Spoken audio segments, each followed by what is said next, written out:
Got the session. मेरी pencil की battery discharge हो गई है, इसको करते हैं चार्ज पे। Okay, any how. सो ये है भारतीय सेना की टेक्निकल एंट्री। फौज के अंदर आप अगर अफसर बनना चाहते हैं तो आप कोई सी भी एंट्री से जाएं, चाहे आप सीडीएस से जाएं, चाहे आप एफकेट से जाएं, चाहे आप एनडीए से जाएं, एसएससी टैग से जाएं, नेवी टैग से जाएं, एक रिक्वायर्ड लेवल ऑफ फिटनेस आपका होना चाहिए, है ना। मैं यहाँ पे बहुत ज़्यादा ब्रंटली और मैं बहुत ज़्यादा आदर्शवादी चीज़ें नहीं बोलूँगा, बिकॉज मैं भी तुम्हारे से 5-6 साल ही बड़ा हूँ, ठीक है। जेंजी वाली जनरेशन है अपनी भी। अब तुम्हारा यहाँ पे मेनली है बीटेक वाले बच्चे, ठीक है। और हम खुद इंजीनियरिंग से आए हैं भाई, तो हमें पता है कि लड़के फाइनल ईयर में क्या करते हैं। लड़कों को कॉलेज में थोड़ी सी हवा लग जाती है, ठीक है। सिगरेट पीना चालू कर देते हैं, बियर पीना चालू कर देते हैं, शरीर हो जाता है आउट ऑफ शेप। सही बोल रहा हूँ गलत बोल रहा हूँ? ये सारी चीजें ट्राई तो कॉलेज में ही करते हो ना तुम लोग, हॉस्टल में रहते हैं। घर वालों का कोई कंट्रोल नहीं है, घर वालों से दूर है, लड़के बोलेंगे आओ भाई आज पार्टी, आज दारू पियेंगे, ठीक है।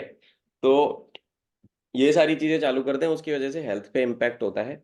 100 बात की एक बात, गलत संगत में पड़ जाते हो आप लोग, और उसकी वजह से ये चीजें होती हैं। हमने ये चीजें आंखों से देखी हैं। हालांकि जब मैं कॉलेज में था तो मेरे साथ के जितने भी लोग स्मोक करते थे वो आज भी स्मोक कर रहे हैं।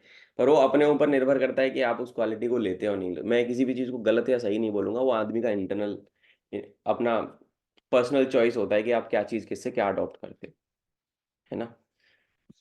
तो उसकी वजह से फिजिकल एक्सरसाइज तो करना, है ना। रात को लेट सोना, कोई रूटीन ना होना, कोई शेड्यूल ना होना, इसकी वजह से क्या होता है बेटा, आपकी हेल्थ पे इम्पैक्ट पड़ता है ना। अब पेट निकल आया, आलस आ रहा है शरीर के अंदर, दौड़ा हमसे जाता नहीं है, चला हमसे जाता नहीं है, अब इन चीजों का इम्पैक्ट तो पड़ेगा ऑब्वियसली। अगर आप आउट ऑफ शेप हो तो फर्क पड़ेगा ही पड़ेगा। आप जीटीओ में दूसरे लोग आपको देखेंगे कि यार ये क्या आदमी है। ये होता है if you are safe, like if you are in shape, जैसे दाजी है, मैं हूँ, आई एम फिट, है ना। अगर तुमको पर्सनली भी फिट हो तुम लोग, तो उसका थोड़ा सा कॉन्फिडेंस आदमी का ऑटोमेटिकली बूस्ट हो जाता है कि उसको दौड़ने भागने में दिक्कत नहीं होती। ये है पूरा का पूरा पर्सनैलिटी बेस्ड सिलेक्शन सिस्टम। हमारे यूपी बिहार में क्या है कि हम अगर कोई पेपर देने जा रहे हैं, कोई इंटरव्यू देने जा रहे हैं, तो हम नौकरी लेने जा रहे हैं। हम लोग नौकरी की मानसिकता के साथ जाते हैं। ये यहाँ पे है नहीं। अगर आप नौकरी वाली मानसिकता से जा रहे हो कि भैया मेरी तो नौकरी लग जाएगी, मेरे को तो इंटरव्यू कॉल आ गया, मैं ऐसे ही मुंह उठा के चला जाता हूँ, भाई धोखे में हो, अपने अपना अपना काट रहे हो तुम। तो ये वीडियो यूट्यूब पे जा रही है तो उस लेवल पे वाली लैंग्वेज यूज नहीं करूंगा, ठीक है।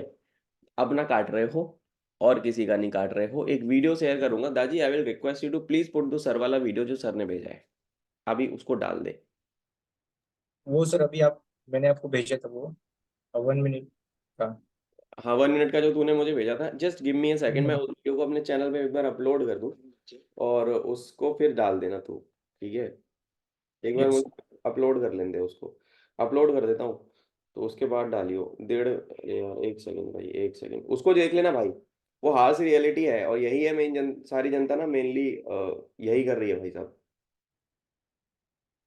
उसका मैं टॉपिक है, उसका टाइटल डाल दे रहा हूँ, don't miss it SSB aspirants, ठीक है। Okay, visibility public upload, change visibility. दादी आ जाएगी अभी, है ना,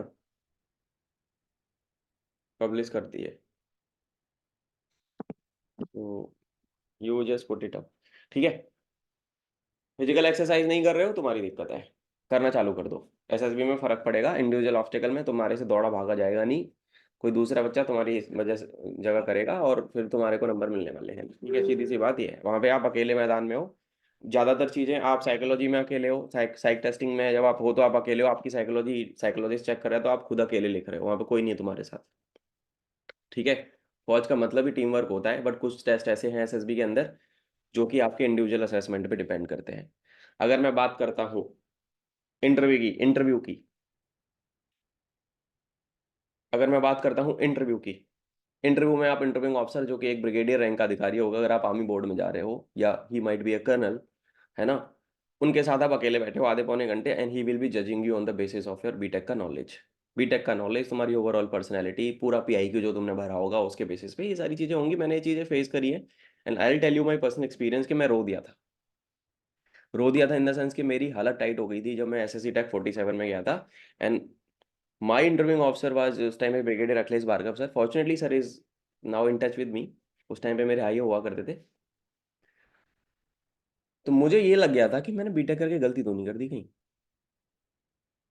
ये हाल था, बिकॉज टेक्निकली इतना ज़्यादा उन्होंने डिग इन कर दिया था, एंड पर्सनैलिटी एस्पेक्ट से इतना ज़्यादा डिग इन कर दिया था, बिकॉज मैं पहली बार स्टेज 2 में बैठा था बहुत दिनों के बाद। और पहली बार टेक्निकल था क्योंकि मैं बड़ा बच्चा था, बड़ा बच्चा इन द सेंस में बीटेक कर चुका था।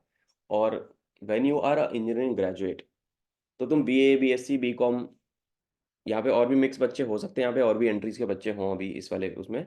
बट इंजीनियरिंग वालों से थोड़ी सी उम्मीद ज़्यादा है, बिकॉज वहाँ पे आप ना भाई, तुम लोग मेनली मेंटेनेंस एस्पेक्ट्स को देखोगे। As an engineer you will be joining in army. तो पहली बात तो तुम काफ़ी साल तक तो तुम्हारी ट्रेनिंग ही चलने वाली है, हालांकि तुम कमीशन अफसर बन जाओगे, 1 साल की एंटी सीनियोरिटी मिलेगी।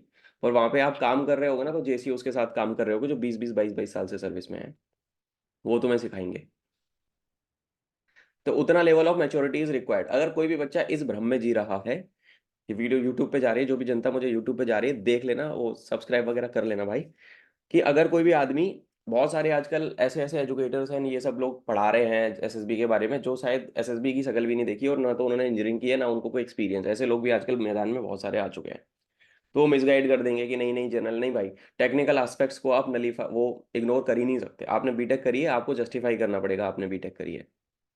मेरी जो वीडियोस आ रही हैं नई लेटेस्ट ब्रांच वाइज 100 क्वेश्चंस की, उनकी पीडीएफ्स मैं ग्रुप पे भी दे दूंगा और वीडियोस के नीचे भी डाल दूंगा डिस्क्रिप्शन में, देख लेना। जो भी लेटेस्ट टेक्नोलॉजी फौज में है उसके बारे में पता होना चाहिए।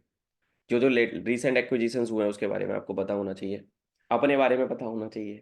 अपने परिवार के बारे में पता होना चाहिए। अपने बर्थ प्लेस के बारे में पता होना चाहिए। अपने जीवन के बारे में पता होना चाहिए। 10वीं क्लास से लेकर अब तक मैंने क्या किया, मैं क्या हूँ, मैं क्या अच्छा लगता है, क्या बुरा लगता है, मेरे माता पिता क्या सोचते हैं, मेरे भाई बहन क्या सोचते हैं, दोस्त क्या सोचते हैं, सब पता होना चाहिए। ठीक है, क्योंकि उसके बेसिस पे आपकी एक पर्सनैलिटी डिफाइन होगी। और उसके बेसिस पे तुमको जो इंटरव्यूइंग ऑफिसर होगा, जो साइकोलॉजिस्ट होगा, वो आपका एक पर्सोना डिफाइन करेगा कि यार ये बच्चा ये है। उस पे आप अभी करंट सिनेरियो में, अगर मोस्टली जो बच्चे हैं सबके एसएसबी जून तक खत्म हो जाएंगे, मैं 5 अप्रैल को ये सेशन हमारा हो रहा है, तो 3 महीने में जीवन बदल बदल रहा है। तीन भी नहीं है यार, अप्रैल मई जून है, 2 महीने में जीवन बदल रहा है। तो यार यहाँ से 2 महीने के बाद जब मैं तुम लोगों से मिलूंगा, तो यहाँ से तुम में से ही कोई बच्चा ऐसा होगा जो सेलेक्ट हो रखा होगा, और वो तुमको बता रहा होगा कि यार देखो, सर ने मुझे ये वाली बातें बोली थी और मैंने उन एस्पेक्ट्स पे जान लगा के काम किया और मैं सेलेक्ट हो गया। वो बच्चा ओटीए जा रहा होगा अक्टूबर में, और तुम सब बैठ के ऐसे ही मीटिंग में देख रहे होगे उसको और सुन रहे होगे। अब डिसीजन ये तुमको लेना है कि यार क्या मैं दिन रात एक करने के लिए रेडी हूँ। बीइंग एन इंजीनियरिंग सीनियर बड़ा भाई होने के नाते मैं तुमको ये बोलूंगा कि मार्केट में हालत ज्यादा टाइट है। अगर आप टायर 2 टायर 3 कॉलेज से हो, ठीक है, आपका कॉलेज अच्छा नहीं है, प्लेसमेंट की कोई हालचाल है नहीं, वहाँ पे प्लेसमेंट का सिस्टम गड़बड़ा रहा है, नौकरियां नहीं है, तो भाई इस एंट्री पे पूरा स्टेक लगा दो, मेहनत करके जाओ। तुम्हारी टेक्निकल स्किल्स, थोड़ा सा एफर्ट तुम्हारा, मेरा तो खैर 10 20% ही एफर्ट रहेगा, 80% एफर्ट तुम्हारा रहेगा। बात समझ में आ रही है? दिन में 4 से 5 घंटे अगर एसएसबी की तैयारी को दे रहे हो, ये कोई रिटन एग्जाम थोड़ी ना है, ये तो पर्सनैलिटी बेस्ड सिलेक्शन सिस्टम है। साइकोलॉजी की प्रैक्टिस कैसे करनी है? लिखना पड़ेगा आपको, वहां पे टेट में स्टोरी बनानी है।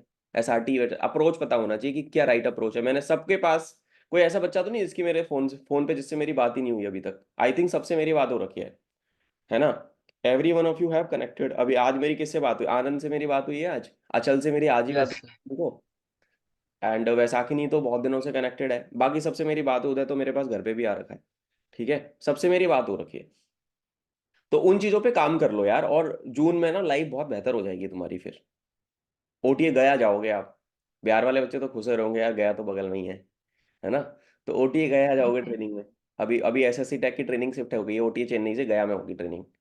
ठीक है, और मैंने फोटो भी शेयर किया था लास्ट वाले 62 वाले बैच का, कि कैसे बाल वाल कट रहे थे लड़के लड़कियों के और किट वगैरह मिल रही थी। इस एंट्री के अंदर आपको 1 साल की एंटीडोट सीनियोरिटी मिलती है, यानी कि you will be joining as a lieutenant. 1 साल के अंदर आप कैप्टन बन जाओगे। 1 साल तो तुम्हारा, लगभग 1 साल तो तुम्हारा ट्रेनिंग में चलेगा ओटीए में, और 1 साल तुम सर्व करोगे, उसके बाद कैप्टन, यानी अगली साल कैप्टन बन लोगे, अगली साल के बाद। 24 में चल रहे हैं ना, 25 26 में कैप्टन बन जाओगे। अब यार एक बात बताओ, कितना ज्यादा कंपटीशन तुमने काट दिया। तुम सीडीएस से जाओगे, 1.5 साल की ट्रेनिंग करोगे। सीडीएस से 1.5 साल की ट्रेनिंग होती है आईएमए में। फिर 2 साल आप सर्व करोगे as a lieutenant, then you will be becoming an captain. तो 1.5 साल की ट्रेनिंग, 2 साल लेफ्टिनेंट, 3.5 साल बाद यहाँ काम हो जा रहा है 2 साल में, उससे भी कम में। तो तुमको सीनियोरिटी तो वैसे भी मिल रही है रादर देन रिटन अटेम्प्ट। तो मैं ये बोलूंगा कि मैंने, हालांकि तो मैं रुद्र सर वाले बैच की भी डिटेल्स दी थी, जहाँ पे ऑलरेडी बहुत सारे बच्चे भी इन्वॉल्व हो रखे हैं। उसमें आपको रगड़ा जा रहा है भाई अच्छे से। जो मेरा वो वाला बैच है उसमें हम रगड़ते हैं। उसमें हम नेक्स्ट लेवल तैयारी कराते हैं, उसमें नहीं बख्शा जाता बच्चों को। अगर नहीं आ रहा बोलना तो बोलना भी सिखा दूंगा मैं। ठीक है। तो मुद्दा ये है कि सिंसियर नोट पे तैयारी करोगे तो सेलेक्ट हो जाओगे। कहीं पे भी ढीला ढीला आपने छोड़ दिया मामला, कहानी खत्म। हालांकि मैंने इतने रिसोर्सेज दे रखे हैं तुम लोगों को कि अगर तुम उस पर दिन रात काम करते हो, जो चीज़ें और गाइडेंस जो दी जा रही है आपको फ्री बैच के अंदर भी, तो भी तुम्हारा सिलेक्शन हो सकता है। बट उसमें तुम्हारा खुद का एफर्ट बहुत ज़्यादा लगेगा। और मुझे पता है कि अगर मैं 10 बच्चों से बात कर रहा हूँ तो उसमें से एक ही बच्चा है या दो ही बच्चे ऐसे हैं जो उस लेवल पे हैं जिनका सिलेक्शन हो जाएगा, बाकी जनता नहीं है। तुम्हें शायद रियलिटी नहीं पता, 7 8 साल मैंने भी काम किया है कॉर्पोरेट में।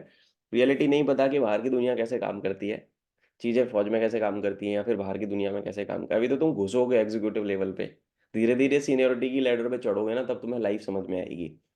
यहाँ पे क्या है, यहाँ पे आप अगर अभी मेहनत कर लेते हो तो चीज़ें 1 1.5 साल 2 साल में ही बेहतर हो जाएंगी। मार्केट में नौकरियां तो देखो है नहीं। और जितनी वैकेंसी एसएससी टेक वालों ने इस बार दी है ना, आज तक नहीं आई थी। पिछले बैच में 167 बच्चे गए थे, 62 वाले में। तो सोचो, इस बार ऑलमोस्ट डबल वैकेंसीज हैं। तो आप उसको यूज कैसे कर रहे हो, that is totally upon you, है ना। Fortunately I am really grateful to all of you कि मेरी वीडियोस यूट्यूब पे एसएससी टैग में किसी ने कंटेंट ही नहीं बनाया था आज तक। मेरा तो शौक था ये चीज़ देख के। एंड चैनल की वीडियोस रैंक कर रही हैं एसएससी टैग वाले कीवर्ड पे। ठीक है। शेयर कर देना, तुम्हारे और भी बहुत भाई बहन होंगे, बैचमेट्स होंगे कॉलेज के, आपके साथ के मित्र होंगे, उन सबके साथ शेयर कर देना। कोई बच्चा हो बेचारा उम्मीद छोड़ रखी हो। बहुत बार ऐसे बच्चे मेरे पास आते हैं कि सर हमने रिटर्न दिया एनडीए का नहीं निकला, सर हमने सीडीएस दिया नहीं निकल रहा। वो बच्चा मेरे पास आता है, उसको मैं एसएससी टेक के लिए बताता हूँ, वो बच्चा एसएससी टेक से सेलेक्ट होकर अकेडमी चले जाता है यार। You never know, because of you someone's life can change. तो keep sharing my videos and all, जो भी तुम्हें लगता है कि हाँ काम में आएगी किसी के। और कमेंट करके भी बताया करो, थोड़ा मेरा भी मोटिवेशन बढ़ता है कि हाँ यार बच्चों को चलो पसंद आ रही है। तो ये सारी चीज़ें। हाँ हिमांशु, अब तुम थोड़ा सा मेरे से अपने डाउट्स पूछ सकते हो 5 मिनट, फिर एक 15 मिनट का जीडी कंडक्ट करेंगे। उसमें मैं चाहूंगा कि सारे बच्चे पार्टिसिपेट करें। हम हर दिन एक जीडी करते हैं मोस्टली, कभी कभी नहीं होता जीडी, उस दिन मैं बता देता हूँ पहले से। हाँ हिमांशु ना, अपने जो भी तुम्हारे दिल में सवाल है ना, मैं कट टू कट आंसर कर दूंगा फटाफट फटाफट, वो पूछ लो। यस हिमांशु, बता भाई। सर मैं दो क्वेश्चन पूछ रहा था। पहला हम्म। तो ये है कि सर जैसे मतलब मैं वीडियोस देख रहा था तो उन्होंने उन्होंने बोला है कि whatever language you are free you can speak it, चाहे हिंदी हो या इंग्लिश। तो शायद वही पूछना था कि जीडी में या फिर और अदर राउंड्स में, जैसे लास्ट में भी पर्सनल होता है, उसमें भी लैंग्वेज बैरियर रहता है क्या? और सेकंड चीज ये है कि सर क्या मेरा हल्का सा नौकनी है, तो नौकनी में प्रॉब्लम आएगी क्या बाद में? ये पूछ रहा था मैं बस। पहले तेरा मैं सेकंड क्वेश्चन आंसर कर देता हूँ। तो नौकनी वगैरह का ना, ये तो पहले तो दिमाग से ये निकाल दो। अगर नौकनी है वो मेडिकल बोर्ड डिसाइड करेगा। तुमको लगता है बहुत सारी चीजें हैं मेरे साथ, डॉक्टर को नहीं लगता। अभी रिसेंटली मैं ना अभिषेक उपमन्यु का ना एपिसोड देख रहा था एक। अभिषेक उपमन्यु को जानते हो सब लोग, यूट्यूब पे अगर देखते होगे तो, ये जो कॉमेडियन। तो उसको कुछ दर्द वर्द हो गया था, तो वो डॉक्टर के पास चला गया और पहले से रिसर्च करके गया। और उसको बोलता है डॉक्टर को कि डॉक्टर साहब मेरे को ना कैंसर है लास्ट स्टेज का। डॉक्टर कह रहा है पहले मैं चेक कर लूँ। तू अपने आप क्यों अजम्पशन बना रहा है? तो अपने आप अजम्पशन मत बना। डॉक्टर मैं पहले, पहला प्रायोरिटी है होना चाहिए कि यार, मेरे को भी लगता है मेरे छाती में दर्द हो जाता है कभी कभी, मुझे लगता है मेरी ना फट जाएगी वेन। मैं सांस लेने लगता हूँ, डीप ब्रीदिंग करता हूँ मैं एक बार। मेरे को ऐसी, भाई मेरी लिटरली फटी कि यार क्या हो गया क्या हो गया, मेरे को टेंशन हो गई। मैंने कहा साला कुछ आर्टरी वार्टरी ब्लॉक तो नहीं हो गई मेरी। मैं डॉक्टर के पास बोला। डॉक्टर बोलता है मेरे को, भाई तू पानी नहीं पीता, कितना पानी पी रहा है दिन भर में? मैंने कहा सर 1 2 गिलास। बोला पागल आदमी, 1.5 से 2 लीटर कम से कम, 2 लीटर कम से कम पानी पीना चालू कर। और मैंने पानी पीना चालू किया, मैंने देखा मेरा चेहरा वेरा एकदम ग्लो ग्लो करने लगा भाई, एकदम सिस्टम पूरा सेट हो गया, आई वॉज हेल्दी। तो ये सारी चीजें होती है, तुम्हें लगता है पर ऐसा होता नहीं है। वो मेडिकल बोर्ड डिसाइड करेगा, पहले सारा फोकस रिकमेंडेशन पे डालो भाई। मेडिकल तो तब होगा ना जब तू सेलेक्ट होगा। अपने आप क्यों जमसन बना रहा है, वो बात की बात है यार। तो मैं लेट मी टेल यू, जब मैं एसएसबी दे रहा था तो मैंने पहले अपना क्लास में मेडिकल होता है, फ्लाइंग में जाना चाहता था मैं। तो मैं फ्लाइंग फिट था, आई वॉज फ्लाइंग फिट, मेरे को कोई दिक्कत नहीं थी। मेरा तो फिजिकल हमेशा ही अच्छा रहा, ठीक है। तो तुम्हारा मेडिकल जो होगा वो बाद में होगा, बिकॉज मैं फ्लाइंग में था, मेरे को चांस मिस नहीं करना था, इसलिए मैंने पहले से करा लिया था एक डॉक्टर से, जो कि ऑलरेडी मेडिकल बोर्ड में थे, डीजी डीजी प्रेसिडेंट के वो थे, वो पहले प्रेसिडेंट के वो हुआ करते थे, उनसे करवाया था उस टाइम पे। तो वो बाद की बात है। Now coming to your second question की लैंग्वेज बैरियर। लैंग्वेज बैरियर यार देखो सिंपल सी बात है, यू आर ऑल इंजीनियर्स। 4 साल बीटेक की किताबें घोटा मारने के बाद, वो भी अंग्रेजी में, अगर तुम बोल नहीं पा रहे हो तो दिक्कत किसके साथ है, मेरे साथ या तुम्हारे साथ? इंटरव्यूइंग ऑफिसर सामने वाला क्या अजम्पशन बनाएगा आपके बारे में? मेरे को बहुत बच्चे मैसेज करते हैं, and let me tell you, जो भी बच्चा इस वीडियो को यूट्यूब पे देखेगा, कि सर मेरी अंग्रेजी कमजोर है। भाई एक बार शीशे के सामने खड़े हो जाना और ये देखना कि यार तुम उस अंग्रेजी को सुधारने के लिए कितना एफर्ट्स लगा रहे हो, how much efforts you are putting into that. हालांकि मेरी वाइफ ने 2-3 वीडियोस बना के डाली हैं कि अंग्रेजी को कैसे सुधारा जाए। She has been a public speaker, तो मैंने उसको बोला था कि यार थोड़ी सी वीडियोस बना दे, उसने बनाई है, मैं तुम लोगों को प्लेलिस्ट शेयर कर दूंगा, देख लेना, उसमें कुछ बेसिक चीजें बताई हैं जिस पे काम करोगे तो हो जाएगा। पर ये कोई एक रात का काम नहीं है, इट्स अ प्रोसेस। अगर तुम्हें अंग्रेजी बोलना नहीं आता तो तुमने 4 साल का झक मारी कॉलेज में, अपने ऊपर तो तुमने घंटा कुछ काम नहीं किया। सबसे बड़ी तकलीफ ये है कि भाई हम टाइम वेस्ट कर रहे हैं कॉलेज में, और जो आदमी कॉलेज में टाइम वेस्ट कर रहा है वो जीवन में बाद में पे बैक करेगा। जिसने जीवन में डिसाइड नहीं किया फाइनल ईयर या थर्ड ईयर में कि मेरे को करना क्या है, हालांकि तुमने डिसाइड कराओ या नहीं कराओ, अगर अभी जाके भी सीरियस हो जाओगे तो भी लाइफ सॉर्टेड है, इस एंट्री को अगर यूज कर लोगे तो लाइफ सॉर्टेड है। तो अगर बीटेक वाला बच्चा ये बोले आके कि सर मेरे को तो अंग्रेजी बोलनी नहीं आती, भाई तेरे से बड़ा फिर कोई है नहीं। I will be sounding rude, but तुम सोचो कि तुमने कुछ नहीं किया अपने ऊपर फिर। यार क्या है, बेसिक कम्युनिकेशन ही तो है, ऐसा तो है नहीं कि तुम्हें अंग्रेज बन के जाना है, तुम बस अपनी बात रख पाओ, सामने वाला समझ पाए। इट इज वेरी इजी यार, it's not a rocket science. It is just कि you can communicate, you can put up your points in a logical manner, with a proper and defined and a like very easy language of English. Nothing more than that is needed. मेरी भी नहीं थी, मैं Hindi medium का student था 10th तक, मेरी CBSE board की किताबें हिंदी में थी, मैं 11th में आया मेरी बैंड बज गई। मैंने जब इंजीनियरिंग करी मैंने कहा साला ये एसएसबी देना है अपने को आगे जाके, भाई अंग्रेजी के बिना ना हो पाएगा तो काम करो। हालांकि मैंने 12th के बाद स्पोकन इंग्लिश का कोर्स भी किया था। जितना स्पोकन इंग्लिश के कोचिंग करने के आता है ना, अंग्रेजी सीखने की कोचिंग होती है आजकल, भाई वहां पे मैंने कुछ नहीं सीखा। कुछ नहीं सीखा मैंने, मेरे को कॉम्प्लेक्स आया था, वहाँ लड़की आती थी, लड़के लड़कियां बोलते थे भाई सब जीडी हो रहे हो, उस टाइम पे दिक्कत हो जाती थी। पर जब मैं एसएसबी की तैयारी में लगा and then I started practising in front of the mirror, हो गया मेरा काम। अब मैं उनसे अच्छी अंग्रेजी बोल सकता हूँ, ठीक है। तो मेरे को तो खैर इतना टाइम हो गया है इन चीज़ों पे काम करते हुए, तो it it basically get better over a period of time. तो it's not rocket science and it is not a one day process कि you can like speak well, it takes time, but with practice anything is possible in life. 20-22 दिन अपने ऊपर काम करोगे, दिन रात एक करोगे। यार है क्या तुम्हारे मन में ना, डर है, सबसे बड़ी तकलीफ है, you guys are afraid of it. Afraid हो तुम, डर लगा हुआ है कि यार मेरे से तो हो नहीं पाएगा, अरे यार अंग्रेजी में बोलना पड़ेगा, ओ हो बड़ी दिक्कत है। क्या दिक्कत है भाई? तुमने साला बीटेक में strength of material mechanics, fluid mechanics, ये पता नहीं क्या क्या सब्जेक्ट पढ़ डाले, और तुमसे अंग्रेजी नहीं बोली जा रही, बेसिक कम्युनिकेशन नहीं कर पा रहे। अरे अपनी शक्तियों को जगाओ यार। इंजीनियरिंग में कितनी बार हुआ होगा, I am telling you first and experience, सब सारे के सारे बीटेक वाले रिलेट कर। तुम्हारे एक बात बताओ, बहुत बार ऐसा नहीं होता था, सेमेस्टर के ऐसे सब्जेक्ट्स होते थे हम पूरे सेमेस्टर नहीं पढ़ते थे, होता था ना? पूरे सेमेस्टर हमने मौज मारी है, पढ़ाई नहीं, घंटा कुछ नहीं पढ़ा, 2 दिन बचे पेपर में, क्या करते थे फिर? पीवाईक्यूज निकालते थे पुराने साल के, एक दो लौंडों को पकड़ते थे, आजा भाई, जो टॉपर होता था ना भाई, थोड़ा सा बस 2 दिन का सपोर्ट चाहिए, बता। वो पढ़ चुका होता था, अब उसकी पूरी मेहनत का जूस हम निकाल लेते थे एक दिन के अंदर। बोलता था देख भाई ये चीजें आ रही हैं, इन इन टॉपिक को पढ़ ले, तेरा काम हो जाएगा, तो बस बॉर्डर लाइन से 2-3 नंबर ऊपर पे पास हो जाते थे। ऐसे बहुत सारे, मेजरमेंट एंड मेट्रोलॉजी एक सब्जेक्ट था मेरा, उसमें मेरी लगी पड़ी थी, मशीन डिजाइन 2 मेरे दोस्त ने मेरे को पढ़ाया था, मेरे पासिंग मार्क्स से 3 नंबर ज्यादा थे, पढ़ाई नहीं था पूरे सेमेस्टर। मैं एसएस भी दे रहा था ना एनडीए का उस टाइम, मेरी लग गई थी। और मेरे को डर था बैक ना लगे, क्योंकि मेरी पूरी बीटेक में, आई टेल यू, अगर तुम लोग, तुम्हारी मेरे से तो बेहतर हालत होगी, हालांकि किसी की हो सकता है डाउन हो। आई गॉट 9 बैकलॉग्स, पहले सेमेस्टर में 3, दूसरे में 1, तीसरे में 1, चौथे में 3, पांचवें में भी 1, छठवें सातवें आठवें में क्लास टॉप कर दी थी। तो आदमी ना जब जग जाता है ना अंदर से, आदमी को जब रियलिटी चेक होने लगता है कि यार मैं कर तो सकता हूँ, मैं कर नहीं रहा, तो वो है। तो I got 9 backlogs and I clear those backlogs along with my friend, तो मैं सबके साथ ही पास आउट हुआ, यानी कि मैं एक साल बैठा डिग्री लेने में टाइम हुआ। मेहनत करी, मेहनत के दम पे सब कुछ हो सकता है, ये दिमाग से डर निकालो पहले, तो बोल नहीं पाएंगे। लैंग्वेज बैरियर नहीं आएगा किसी को भी, अंग्रेजी में ही बात करो तो ज्यादा बेहतर है, थोड़ा बहुत हिंदी का यूजेस कर लेना, again then turn back to English.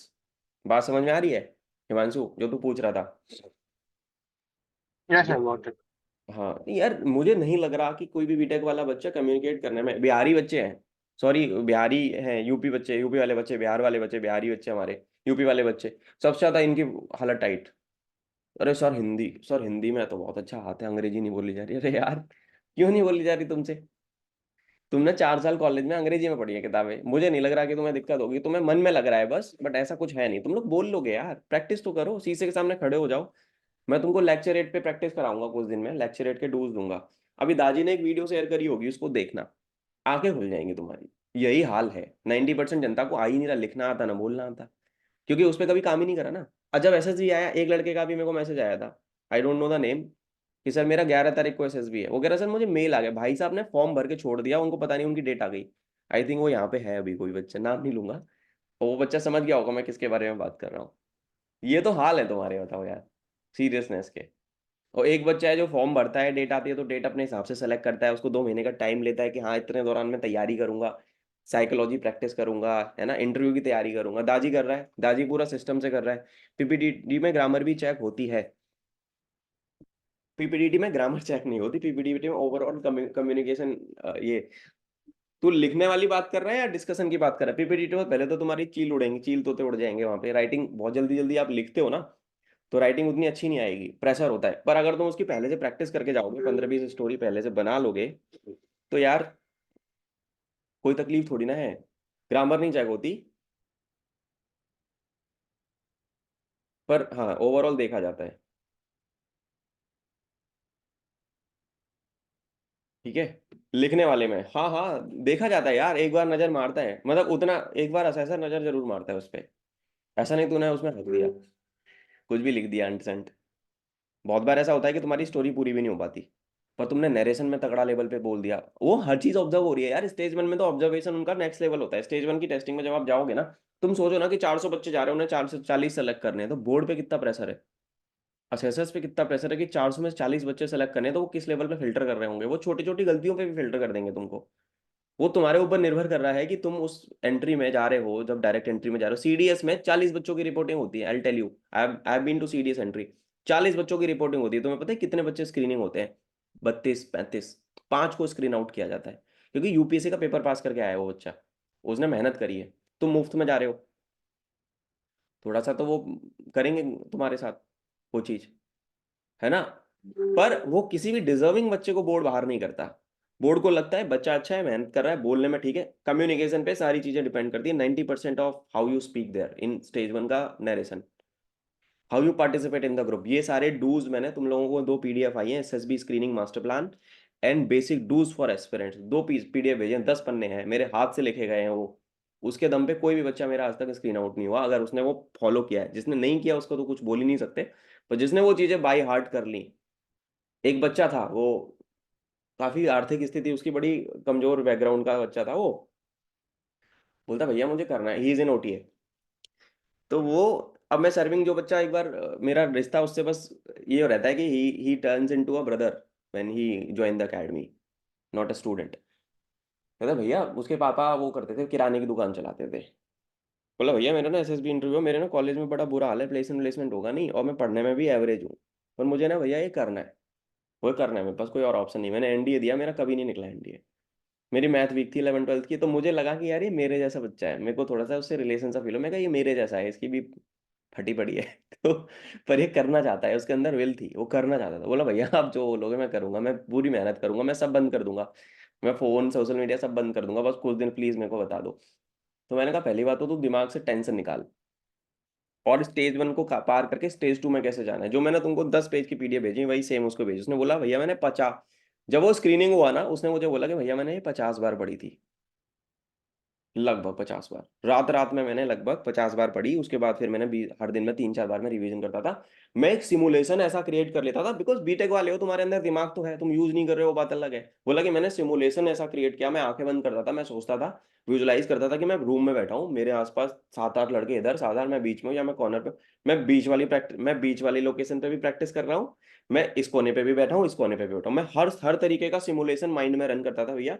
और मैं ये देखता था कि यार, अगर मैं इस कोने पे बैठा हूँ तो मैं किस तरीके से नरेट करूंगा अपनी स्टोरी, अगर मैं इस कोने पे बैठा हूँ तो कैसे नरेट करूंगा, बीच में हूँ तो कैसे एड्रेस करूंगा, मेरी बॉडी लैंग्वेज कैसे होगी, मेरा कम्युनिकेशन और फ्लो कैसा होगा। और मैं हर दिन 5-7 स्टोरी प्रैक्टिस करता था। मैंने अखबार में से कोई फोटो उठाया, उस पर कहानी लिख दी।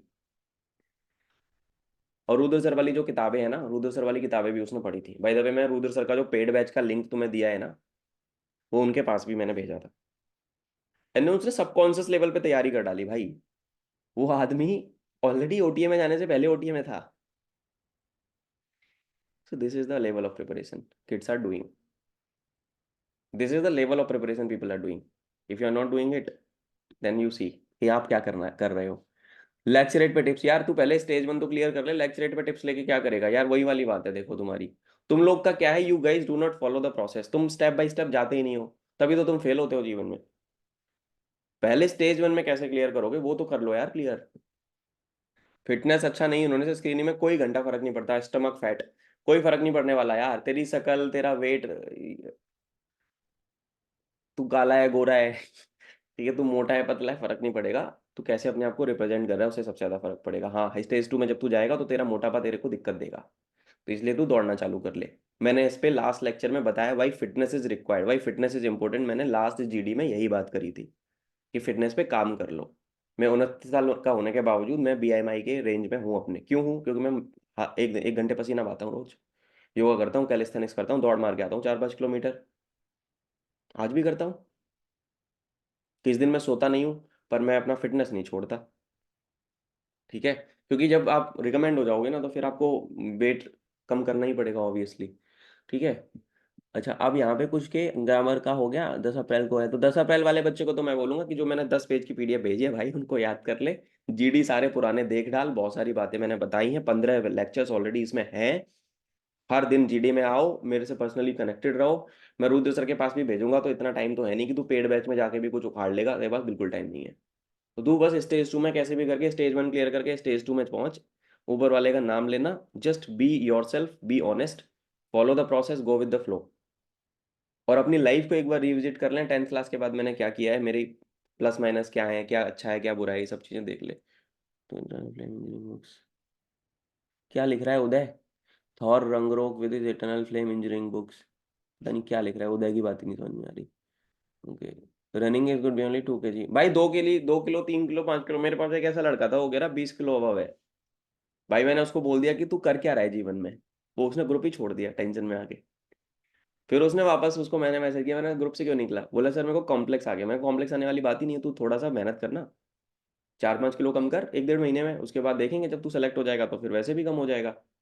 तब बच्चे मोटिवेशन में कम कर देते हैं यार। तुम सेलेक्ट हो जाओगे ना, तुम्हारे को प्रेशर फील होगा, यार मैं अकेडमी नहीं जा पाऊंगा, मैं अकेडमी नहीं जा पाऊंगा वजन की वजह से। अबे तुम खुद दौड़ोगे वहां पे। I have seen guys running around in the board. मैंने लड़के देखे हैं 2-2 घंटे दौड़ मार रहे हैं बोर्ड में, सर्कल में, सिलेक्शन बोर्ड के अंदर। क्योंकि फिर वजह है ना, जब तक लाइफ में आपका वाई क्लियर नहीं है, वाई वाई है, वाई वाई क्या है, अकेडमी जाना है, वो क्लियर है तो तुम मेहनत करोगे। तुम कैजुअल अप्रोच के साथ जा रहे हो, तुम मेहनत नहीं करोगे, एज सिंपल एज दैट। बात समझ में आ रही है? तो ये कुछ बेसिक एक जनरलाइज डाउट सेशन हो गया बाय द वे।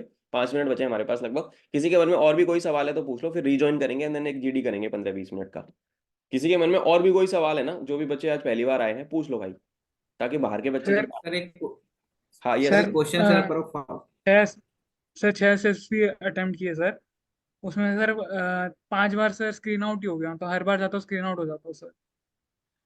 तो कभी तूने बैठ के ये सोचा सुयोग की यार मैं कैसे स्क्रीन आउट हो रहा हूँ? कभी बैठ के इंट्रोस्पेक्शन किया? कभी कॉपी पेन लेके बैठा कि यार क्या दिक्कत क्या है मेरे साथ? Have you ever thought about sir this? Sir sir ऐसे 1-2 अटेम्प्ट का तो मेरे को पता है सर। जैसे जालंधर में मैं स्टोरी भूल गया था। ओके ठीक है। बैंगलोर बैंगलोर वगैरह सर, जैसे अभी मैं जो रिसेंट गया था ना सर, वाइजैक, वहाँ पे हम्म। सर बहुत ही अच्छा गया था। तो ग्रुप वाले भी सब बोल रहे थे कि बाकी किसी का हो ना हो, तेरा हो जाएगा। और सर ऐसा ही सर, मैं एक बार पहले रिकमेंडेड हूँ, तो सर उसके बाद फिर ऐसा कंटिन्यूस 3 मेरे स्क्रीन आउट हो गए सर। रिकमेंडेड कौन से अटेम्प्ट में, ओ सॉरी, रिकमेंडेड कौन सी एंट्री में और कब हुआ था तू? टीजीसी सर, पिछले साल। टीजीसी में हुआ था, और then what went wrong after that? Sir medical. क्या इशू था मेडिकल में? ओवरवेट था, क्या था? सर हैलस वैल्गस रिजिडस करके एक रहता है कि पैर का अंगूठा थोड़ा सा ऐसा अंदर की तरफ बेंड होता है। तो वो टीआर का केस है, पीआर का केस है? सर वो तो मेरे को आरआर ने तो कर दिया, बोर्ड आउट कर दिया। हम्म। लेकिन अभी मैंने वापस मतलब वो फिजियोथेरेपी वगैरह से किया है, तो फिर अभी वो विद इन रेंज है, फिट के रेंज में है। ये मिनिमम 20 सेट है ना वो मेरा तेरा? अभी 80। आरआर, आरआर दिल्ली आया होगा सेट। ना तू? रिसर्च एंड रेफरल बोल रहा है ना? हाँ हाँ सर, लेकिन वहां से कर दिया, मेरे को आउट कर दिया। अब मैं फिट हूँ, मतलब अभी टाइम हो गया ना उसको, मेरे को दिसंबर में अनफिट कर दिया था। तो तू केवल टेक्निकल एंट्री दे रहा है, तो रिटर्न एंट्री में नहीं जाता कभी? सर एक्चुअली सर मेरा डिसाइडेड था कि जॉब लूंगा और सिर्फ टेक्निकल दूंगा, तो फिर मैंने हम्म। रिटर्न कभी दी नहीं थी। तो अभी मेरा मेरा जॉब भी चला गया, तो फिर अब मैं रिटर्न का थोड़ा देख रहा हूँ। भाई अगर अब मेरे सीडीएस पास। की तैयारी करनी होगी तो अगले बैच में आओ, पढ़ाई करो, तुम्हारा chances of selection are very high, क्योंकि तुम पहले से सिलेक्टेड हो। तो तुम पेपर दे के जाओगे तो तुमको वहाँ पे कंपटीशन कम मिलेगा, तुम आराम से अपने आप को प्रोजेक्ट कर सकते हो जाओगे सेलेक्ट तुम। और अगर तेरा वो मेडिकली अंगूठे वाला इशू ही सॉर्टेड आउट, तो मैं तुझे बोलूंगा तू पेपर दे के जा तो ज़्यादा बेहतर है। टेक्निकल एंट्री तो आ ही जाती है यार, सबकी आती है वो, जिनके परसेंटेज अच्छे उनके आती है। मेरे को नहीं आती थी, मेरे पास वो ऑप्शन नहीं था, I was not lucky enough. और मेरे को पता है कि अगर मेरे पास टेक्निकल एंट्री होती तो मैं तो भाई निपटा देता। मेरा सर एक लेकिन अभी मेरा जॉब वगैरह भी चला गया है, थोड़ा घर पे भी दिक्कत है, तो फिर वही है, जॉब भी ढूंढ रहा हूँ, ये भी चल रहा है। दाजी भी ढूंढ रहे हैं, हमारा जॉब नहीं मिल रही ना। जॉब तुम्हारे हाथ में नहीं है, प्रयास करना तुम्हारे हाथ में, you put in the efforts. LinkedIn पे फॉलो करना, आई विल सी कि मेरे नेटवर्क के माध्यम से कुछ मिलता है कि नहीं, है ना?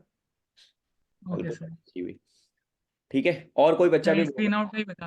स्क्रीन आउट का देख, मैं तुझे बताता हूँ कि ऐसा डिमोरलाइज नहीं होना, उसको पॉजिटिव अप्रोच के साथ लो। Sometime your group is also not good, तो you got screen out. Group की वजह से भी भसड़ होती है, उस वजह से भी आप स्क्रीन आउट हो जाते हैं बहुत बार। Sometime it is not your fault. OIR पे देख कि ओआईआर में तू क्या करके आ रहा है, नरेशन तेरी अच्छी हो रही नहीं, स्टोरी कैसी बना रहा है ना?